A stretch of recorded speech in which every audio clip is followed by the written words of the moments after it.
The rail company moving millions of gallons of crude oil across the northern border and through Plattsburgh and several other communities along Lake Champlain met this week with county legislators, first responders, and residents in Essex County, New York.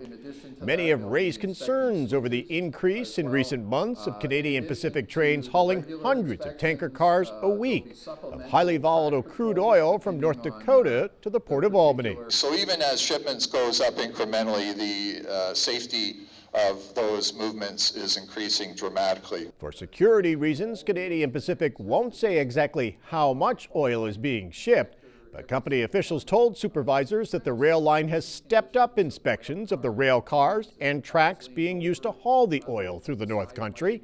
How that oil is being moved is what concerns many. How do you ensure the safety of those tanker cars and the structural integrity of those cars?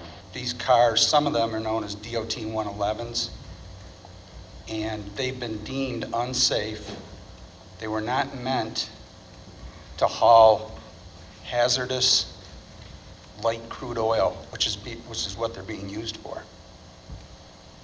And your CEO has stated that these should be taken off the tracks immediately and that they're unsafe.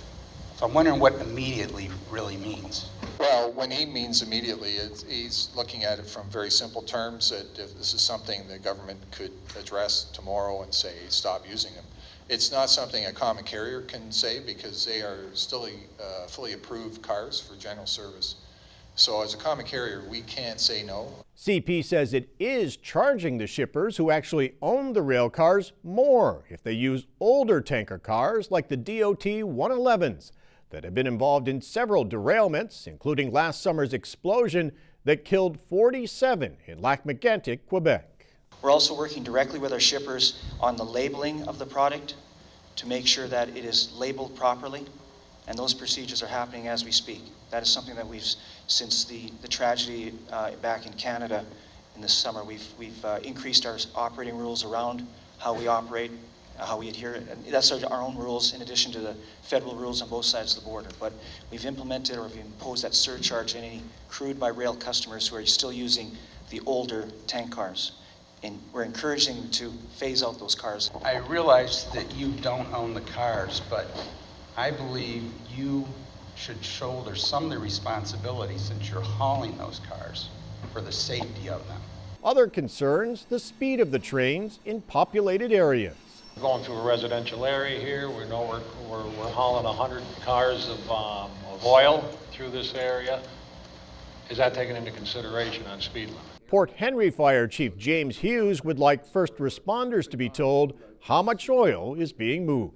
Is the intention of the rail industry to increase the frequency of the number of trains that are coming through our community? This is information that is in place, and we are quite willing and ready to share it with local first responders, and it's something that we will share with them. CP Rail says it is also willing to assist fire departments with safety planning and training in case they have to respond to a derailment or spill.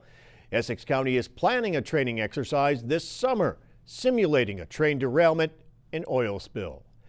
Albany County this week issued a moratorium to stop the company moving the oil through Albany from expanding and adding shipments of heavier crude from Canada's tar sands.